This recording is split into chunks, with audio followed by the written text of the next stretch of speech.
Okay. Welcome everybody to CharityEngine's little webinar about the hidden risk of embedded donation forms, how to protect your donors, stay PCI compliant, and build donor trust. So the reason for this webinar, we'll get into it a little bit more, but there's some rule changes with PCI, which I'll define in a minute, that are going to affect the way that donation forms are being looked at for compliance, and we want to kind of get into that and kind of give you guys a heads up on some of the changes so that you guys are protected in the way that you're implementing online forms. But first, let me introduce myself. My name is John Coogan. I'm Vice President of Client Services at CharityEngine. I oversee our professional services team and our customer support team. I come with 15 years of nonprofit experience, dating back to 2009 when I worked with Wounded Warrior Project. And so I've got a lot of experience with online fundraising. I was mainly focused on digital, and the rules have shifted a little bit, and I'm hoping to share some of our knowledge so that you guys are more informed and prepared for the change that's coming up soon. With me, I've got Tom Wilkey, who's our Senior Director of IT. I'm not going to pretend to know the technical details around some of this stuff, so I've invited him along to talk a little bit more specifically about the compliance rules and some of the changes that are upcoming. And then we'll field questions. We want this to be interactive, so if you've got any questions as we're going through this, feel free to type your comments in the chat, and we'll gather those questions and address them as we can. So let's get into it, Tom. All right.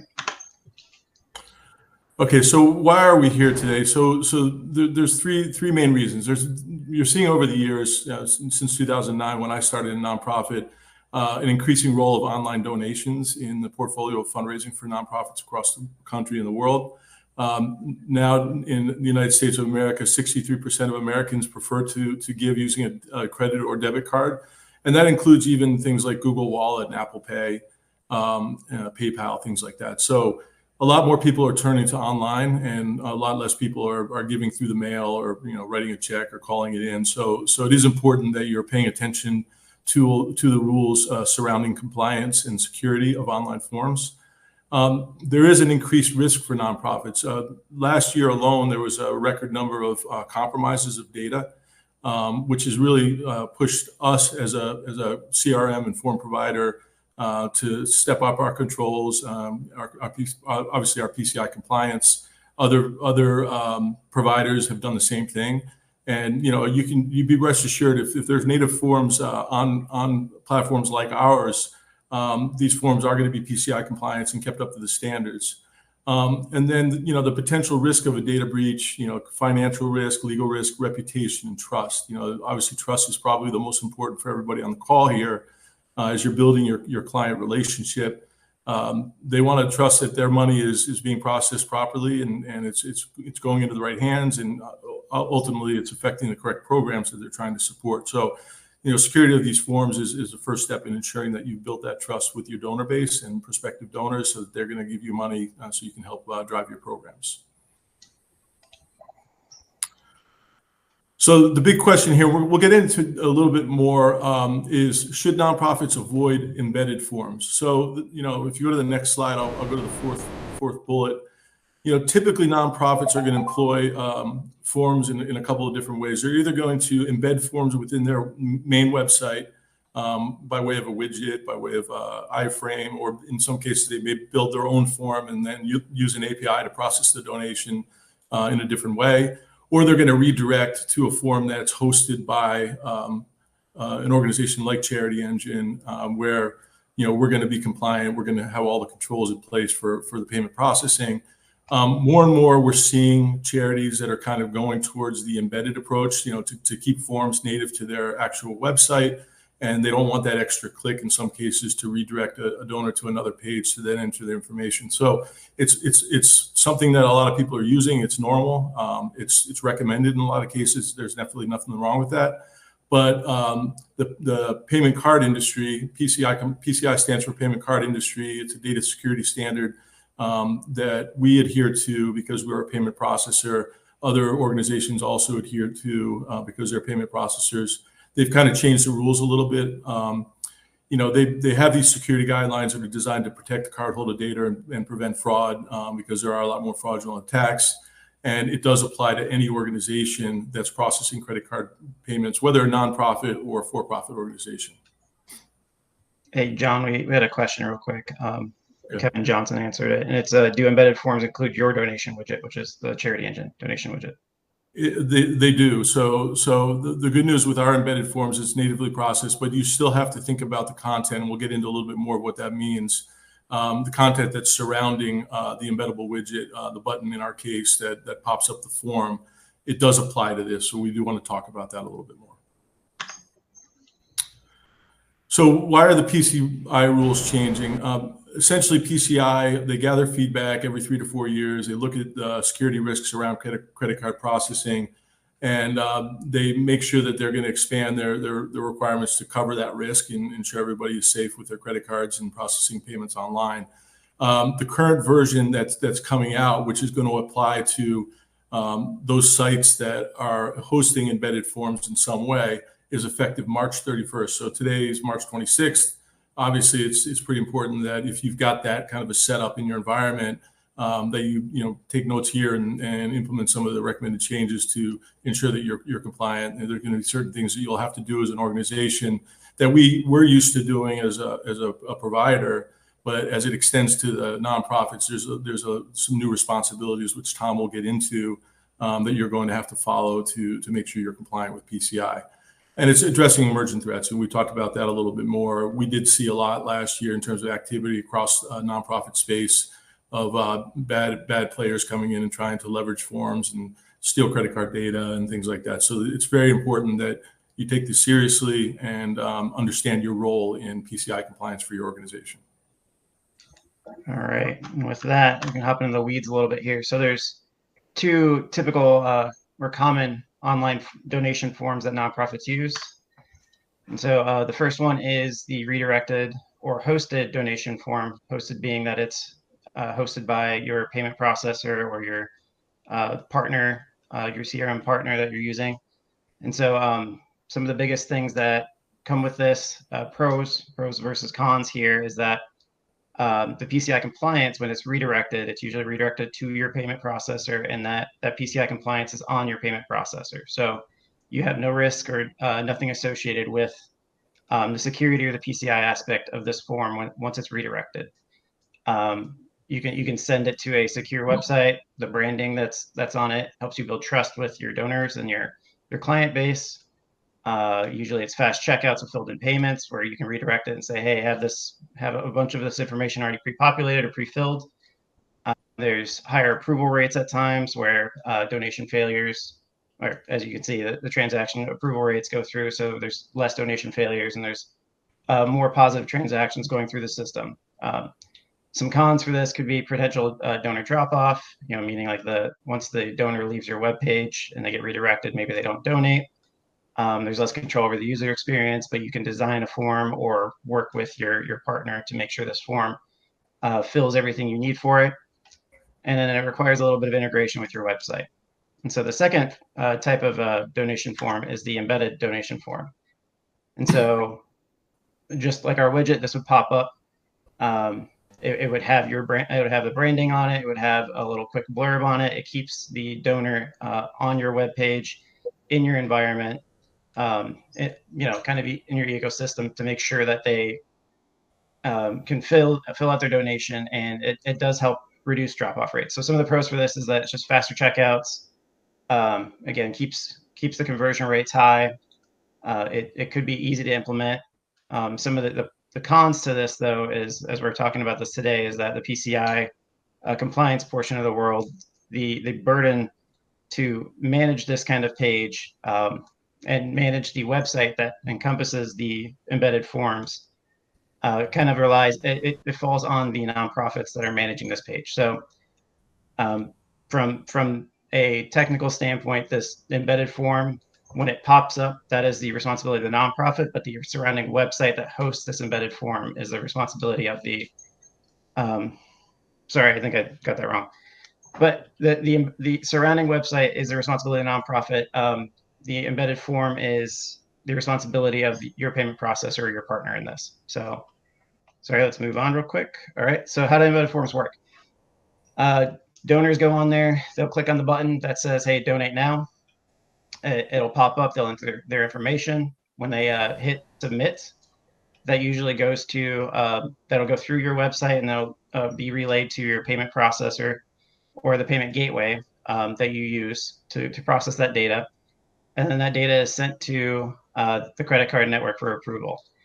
So while it sounds like it kind of sounds seamless and it looks seamless on this form, there's an important security flaw here, and it's that the nonprofit's website, again, that encompasses this embedded form becomes part of the transaction. So with sophisticated attacks and these emerging threats that are coming up, there's a lot of ways that those embedded forms could be exploited, or that surrounding website could be exploited, so that a hacker or a bad actor could get in and get the process or the payment that's being processed at that time.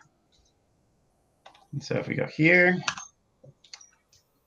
so kind of covering what I was just talking about, again, once that data is sent through that embedded form, if a bad actor is on your website, or if the bad actor is inside of changing certain elements on your website, they would have the ability to kind of compromise your page, and then have the ability to at times skim or take over that payment that's being processed. So there's a few different angles here, and there's a few things to look out for.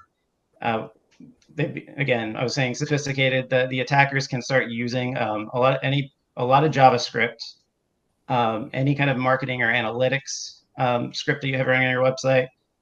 Sometimes it could be chat widgets. Sometimes it could be ads or marketing scripts that are running in the background, and that's mostly for tracking and making sure you know who's visiting your website. Some of these can be compromised, and so the hacker could use, in a way, some kind of injection into code, or some way to compromise those scripts on your website. So in a way, yeah, the surrounding.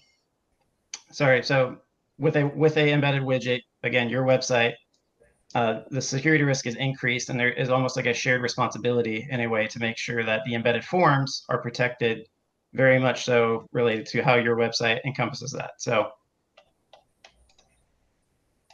all right. So here's some PCI rules now we're getting into it. So the rules that come with this, and some of the bigger requirements that have changed with PCI DSS 4.0 is that the payment processor is responsible for the compliance of the embedded form. And again, that's the website that surrounds the embedded form. Or sorry, that's the embedded form that is on your guys' webpage. The nonprofit's responsible for the compliance of the scripts running on the page with the form. So even if you have the embedded form on multiple web pages, so you can have a home page, you can have a about us, you can have a contact page, and they all have the embedded form, you're responsible for every single page of the website that has the embedded form on it. And then that's kind of detailed here. So the risk of having an embedded form on your website now is that there's a higher risk for donor payment exposure. Again, that's the credit card skimming attacks. That's the compliance portion of the world, where like a bad actor could be on your website, could be taking over any of the JavaScripts or any of the Google ads or marketing scripts, and then having the means to get in the way and take that payment processor, or take that payment from you as it's being processed. So when you're using embedded forms, you want to think about the increased liability, and then how you're legally responsible for like the website security, and what kind of angles come with that. So it could be anything from you having to do security scans, and I can talk about the compliance right here. So ideally, in order to be compliant and stay to stay secure and make sure your website does not be impacted by any bad actors, you want to do at least an annual inventory of scripts. So you would go through all of your website. You'd make sure you have an inventory of A to Z of whatever scripts are running on your web page, and then what you'd want to do is kind of make a business a reason, like a business reason as to why they've been why you need them and what they're being used for. You want to make sure that you implement some kind of change management process, in terms of, okay, I have to update these scripts that are out of date, or I have to update certain things on my web page that could be possible issues, or could have a possible exploit that these bad actors can get into. And so you'd want to perform security scans, which you can find PCI certified vendors across the web. There's a handful of them that you can use that you could scan it pretty much quarterly, based on your own risk assessment for your organization. You'd have to decide how many times a year you want to scan it, but it would cost money to scan your website to make sure that it is compliant and that there is no vulnerabilities on it. And then again, depending on the size of your organization or how large your website is, or how many donations you get in a year, it could really run the cost up for such a security assessment, or to be compliant. It could really run that cost up, just depending on, again, the size of your organization. And so some of the safer alternatives here would be to redirect to another page. Again, that washes your hands of saying, hey, I need to be in charge of, or I'm responsible for embedded forms on my web page.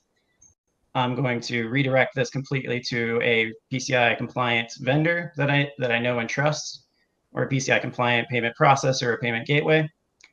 It kind of works, again, in a way that you have a button on your website, the donor clicks it, it's redirected immediately to somebody else's web page. It could be some kind of domain that has your URL or your branding on it, but is managed by a third party, and then you are scotch-free from any kind of PCI compliance or security on that side of the world.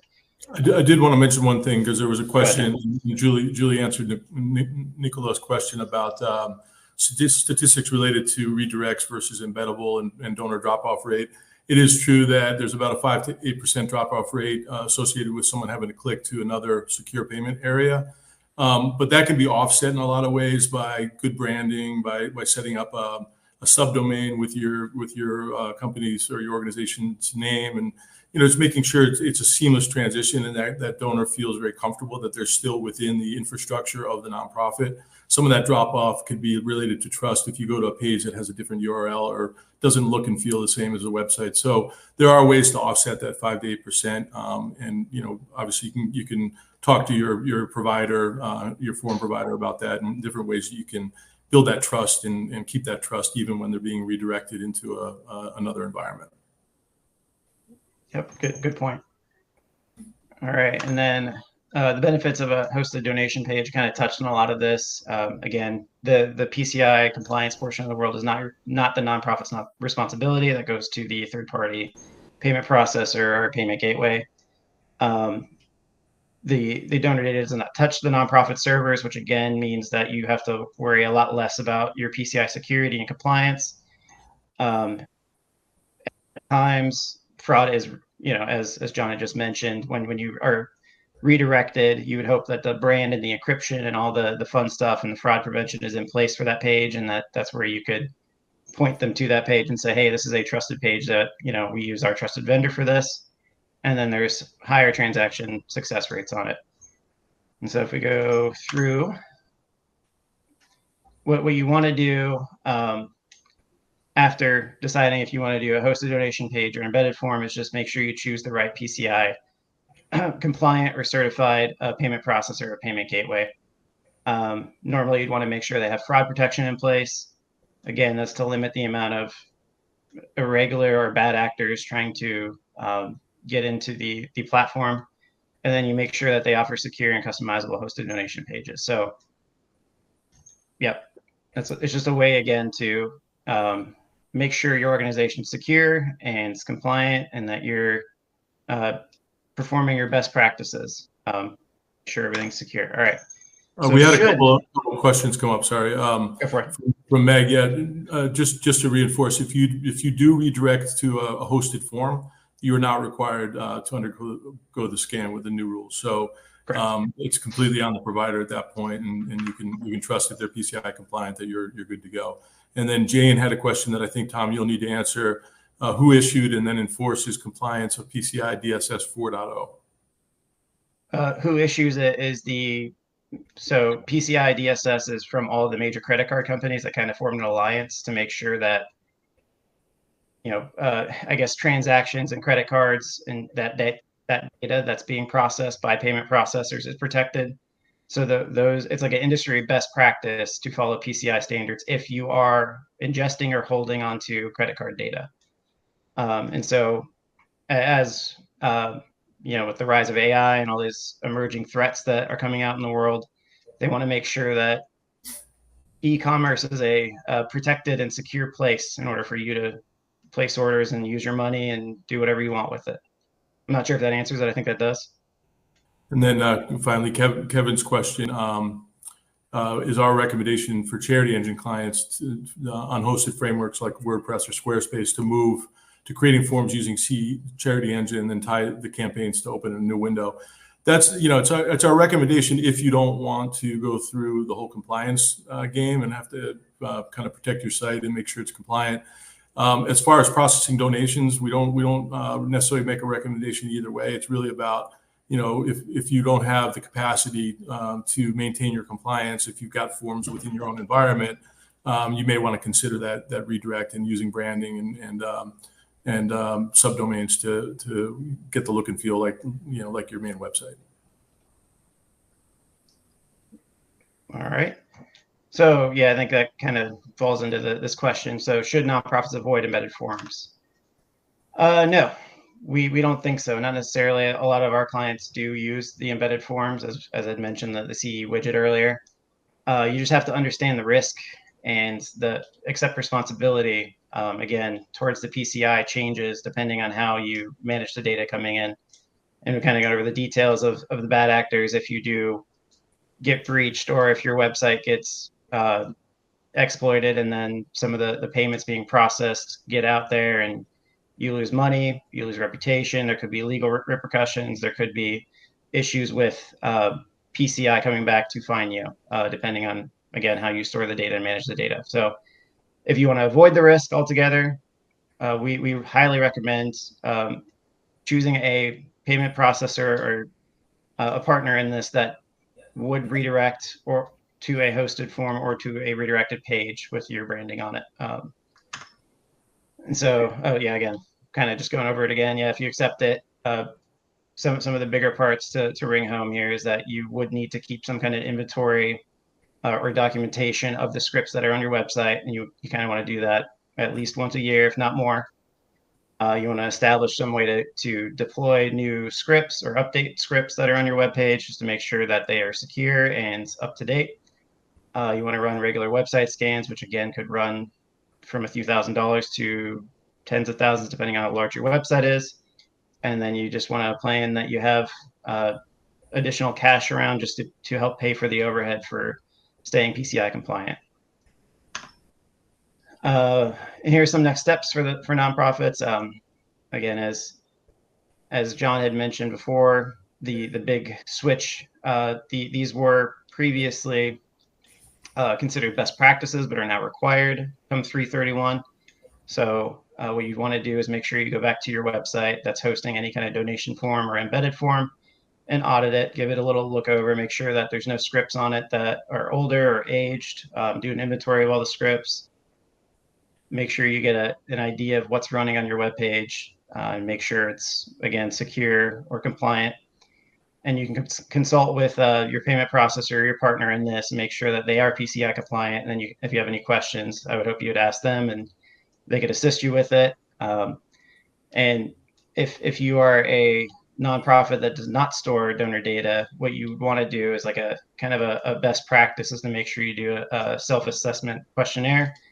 I think Julie can post a link after this. It's a very base level understanding, and it's like a base level of PCI requirements that help your organization be secure and be safe and be in like a better security posture, if that makes sense. So I think that's it. And we are happy to do some Q&A if anybody has any more questions.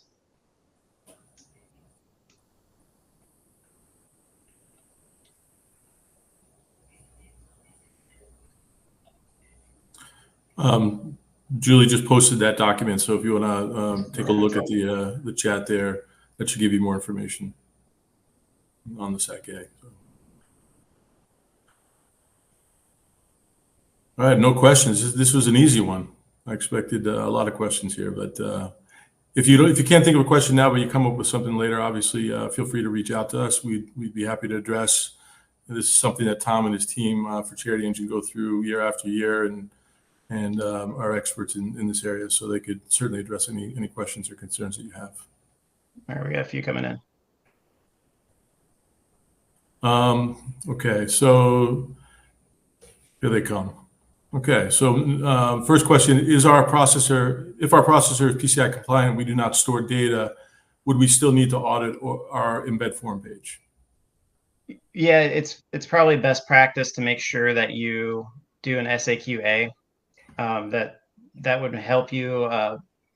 It's a shared responsibility. So you have the embedded form, and if you do the SAQ-A, you can prove that you're in a sense PCI compliant, and that just because you don't handle the information doesn't mean that you're not allowed, or that you shouldn't be looking at your web page and making sure, again, the scripts are up to date, or those scripts don't have issues. You want to make sure you still do the inventory, and this requirement is on an SAQ-A, so you'd want to make sure you definitely do that.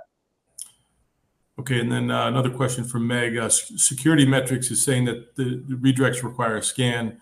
They also charge $500. How do I know they are for real? So are there preferred vendors or recommended vendors, or a resource where people can go to find, actual, true vendors that they can trust to help them with this process? Yeah, there's PCI certified vendors, and I think Security Metrics is one of them. But I can put a list together and have Julie post that after this, just to make sure everyone's aware of what the scanning vendors are. Again, those are like from the PCI console, Visa, MasterCard, American Express, all trust them. So I can compile the list and send that over. Perfect. All right. Looks like that's all the questions. Thank you everybody for spending the time with us. We definitely wanted to make sure we got the information out. But again, if you've got anything else that you need from us, feel free to reach out, and we'll certainly share that vendor list and address any concerns or questions you might have after the call. Great.